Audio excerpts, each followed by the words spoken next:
News!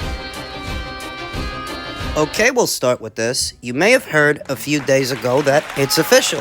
Jadea, unbeaten up-and-comer from the United States, will be boxing former undisputed champion Franchon Cruz for the newly vacated WBC title on the undercard of Jake Paul's next fight on the 15th of December. No surprises here. This is what I told you would happen. That any issues with logistics and making the fight happen, most valuable promotions would take care of that because most valuable promotions promote Jadea.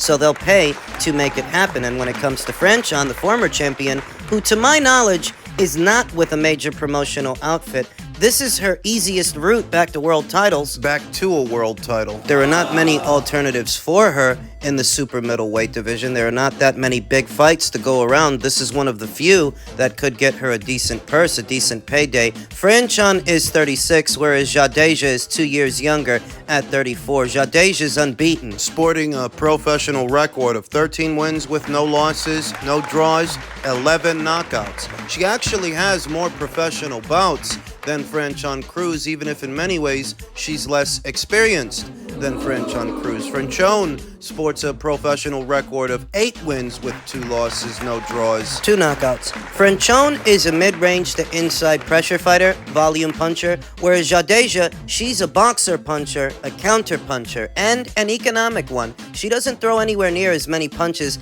as Franchon Cruz does in a round. Jadea is best described as quality over quantity. She doesn't throw a lot of punches, but what punches she throws, she makes the punches count, the way counter punchers often do. The danger in this fight is that in looking for the picture-perfect punch, the Kodak moment shot, you might leave yourself open to get outworked by Franchon, because Franchon, while I don't think she's a bigger puncher than Jadea, she is busier. And I think this fight will require of Jadea more poise, more range control than she's had to exhibit in previous bouts with other fighters. Even though Jadea has more pro bouts than Franchon does, Franchon has comparatively fought the far better quality of competition. Clarissa Shields, Alejandra Jimenez, they both fought Eileen Cedar-Ruz. Franchon is coming off that brawl with Savannah Marshall that comparatively,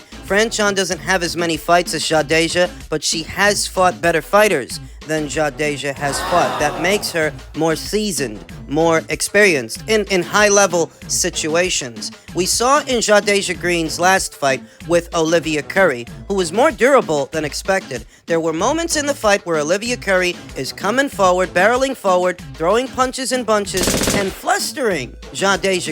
Jadea was no worse for wear because of it, but you did see she was a bit flustered by the activity, and that Olivia was able to take her power. And I reiterate, in this fight with Franchon Cruz, that's the danger. That's the danger for Jadea, that she doesn't throw that many punches in a round, and she could become flustered looking for the picture-perfect shot, the picture-perfect counter. What's the danger for Franchon? That stylistically, she is at a disadvantage. She's a combination puncher, an aggressive one, and the more you open up on a counter puncher, the more countering opportunities you give them, provided that they can maintain their composure, create space, keep distance, beat those feet, and get the punches out, get the counters out. And that's the danger for Franchon, that stylistically, she is at a disadvantage even if she's more experienced, in many ways more experienced, than Jadea. So who is going to fight their fight?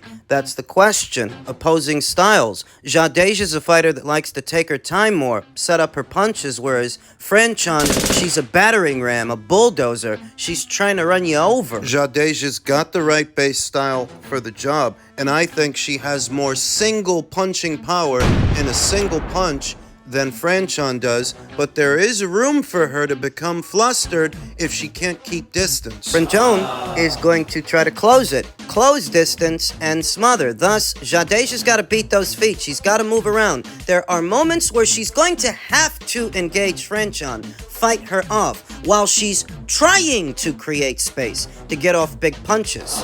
And Franchon is durable. She went the distance with Alejandra Jimenez. She went the distance with Savannah Marshall. These are two of the bigger punchers the super middleweight division has seen in recent memory. So she's not going to go down off the first hard shot that lands, I don't think. This is going to take some doing. It's going to take some work, but I do think Jadea can work it out. She's got the right base style. She's got the right power, temperance. Her poise is what's going to be tested. Can she remain calm under pressure to see the opportunities and capitalize? It's a good fight. It's a very good fight, and we'll talk more about it as the fight date approaches. In men's heavyweight news, on the heels of his surprising performance opposite the ring Tyson Fury, Francis Ngannou has stated that he earned more money from the Tyson Fury fight boxing match than he made in his entire MMA career beforehand, and that comes as a surprise to no one, at least not the boxing fans, because everybody knows. The reason that you see so many MMA fighters... MMA fans and MMA fighters alike resent the fact that boxing is many times a bigger sport than the sport of mixed martial arts, particularly the UFC. The UFC is the biggest promotional outfit, the most recognizable in all of MMA. Dana White has been very successful with this, but don't kid yourself. The UFC is but one promotional outfit in the world of mixed martial arts, whereas boxing, the boxing cosmos, is a lot bigger than just the UFC and really bigger than all of mixed martial arts. That's why Francis Ngannou, having all the success he had in the UFC, he still made more as a novice boxer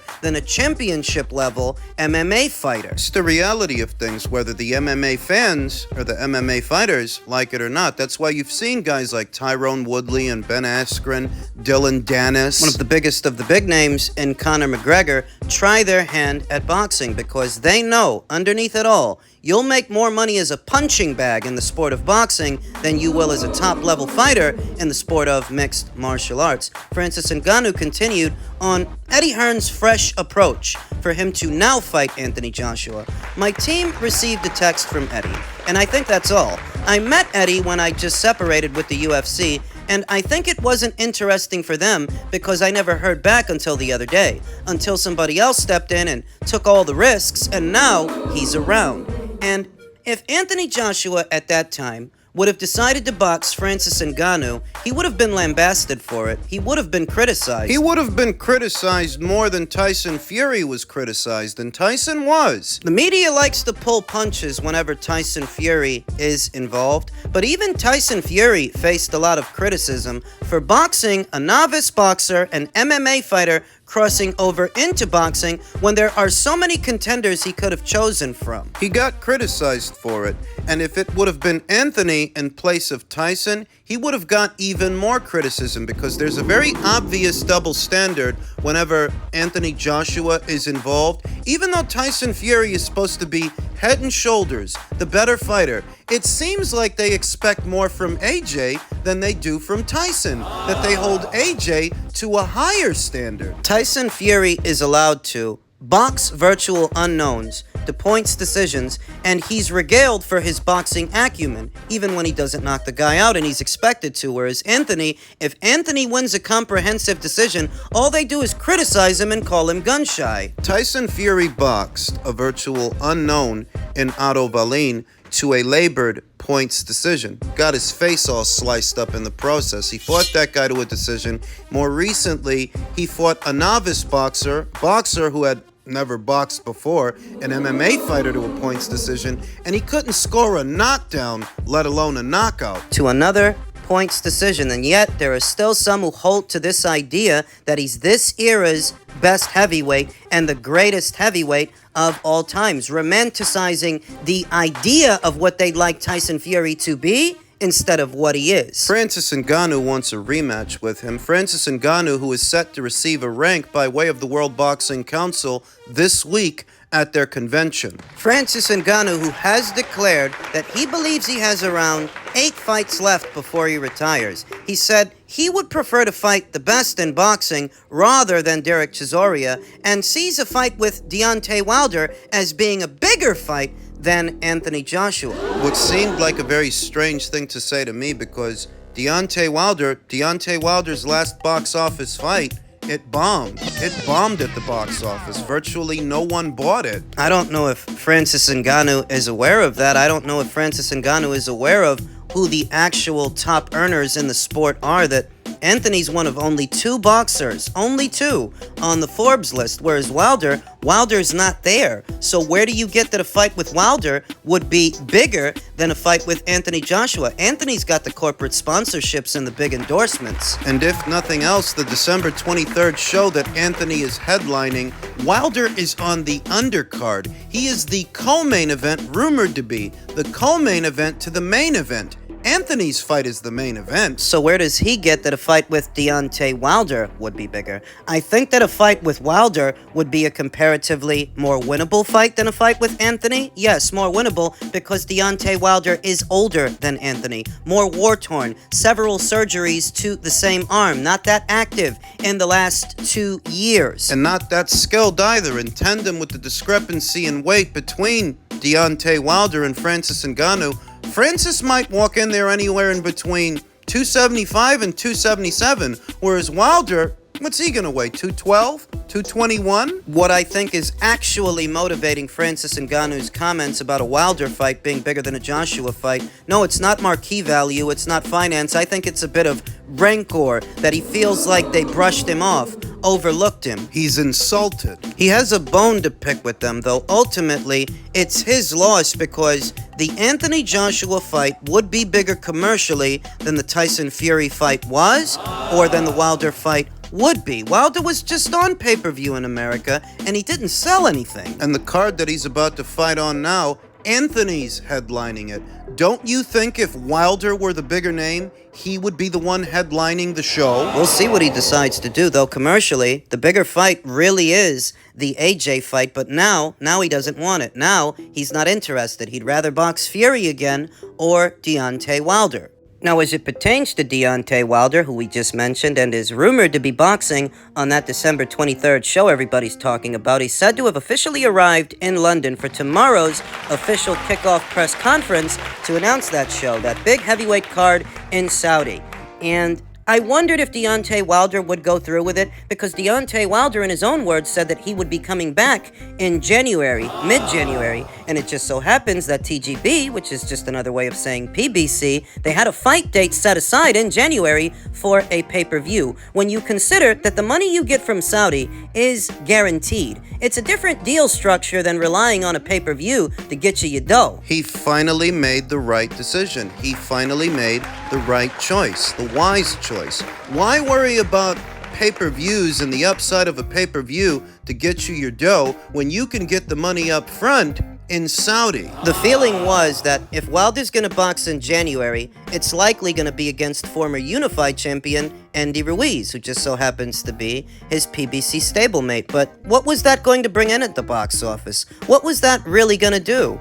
200,000, just north of 200,000, maybe 3 if they're lucky, very lucky. Pay-per-views aren't selling the same way they used to, and there was not a big enough demand for that fight that you should turn down guaranteed money in Saudi to gamble on that, to roll the dice with that. The saying goes, a bird in the hand, one bird in the hand, is worth 2 in the bush. You stick your hand in that bush, maybe there's 2 birds in there, maybe there isn't. Maybe there's nothing, so why give up a sure thing? A few boo birds aside complaining that we're not getting Joshua versus Wilder on that show, that we're getting them in separate bouts. For the most part, this card and news of it is creating a lot of buzz, a lot of excitement, seeing this many familiar faces from different quadrants and different promotional outfits, different areas of the world of boxing that otherwise operate separate from each other, though still parallel, all converging on one show. That's creating a lot of excitement, and it still is a step in the right direction,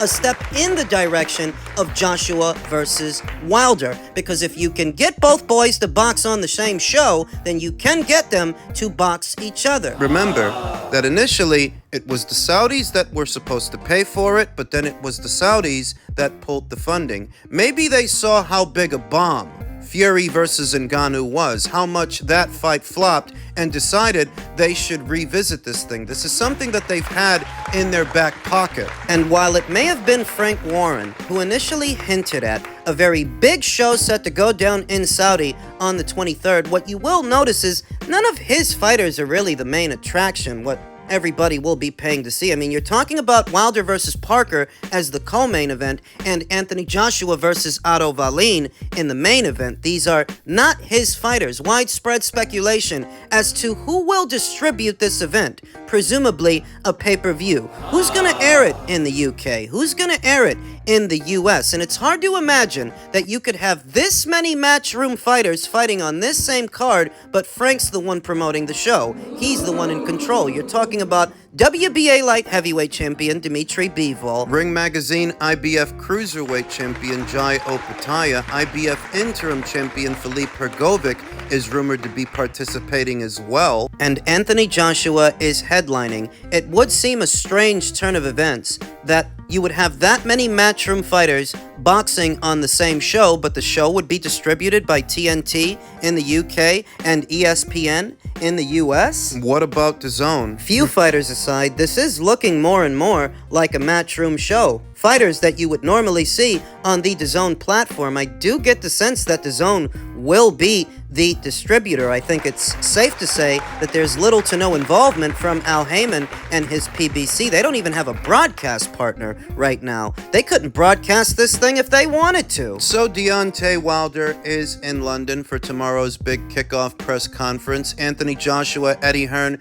they're going to be there. Jarrell Miller, who's rumored to be facing Daniel Dubois on the undercard. I wonder if they are going to go ahead with that, because if they are, tempers could flare in the United Kingdom. Things could get interesting at tomorrow's kickoff press conference, though what has my attention is that Wilder finally made the right decision. Why gamble on pay-per-view in the American market in January when you can be in a bigger, better show? Even if you're not headlining, it's still a step in the right direction. This card, and just boxing on it, it has more of a buzz than Boxing Andy would have had in January. And with this, I get the sense that whatever he's making, he doesn't have to worry about. He doesn't have to rely on the upside of a pay-per-view to get his money. And I do think this show is going to be a pay-per-view, but the deal structure with the Saudis is different. He's getting what he's getting regardless of what it does, and that's more than Al Heyman can get him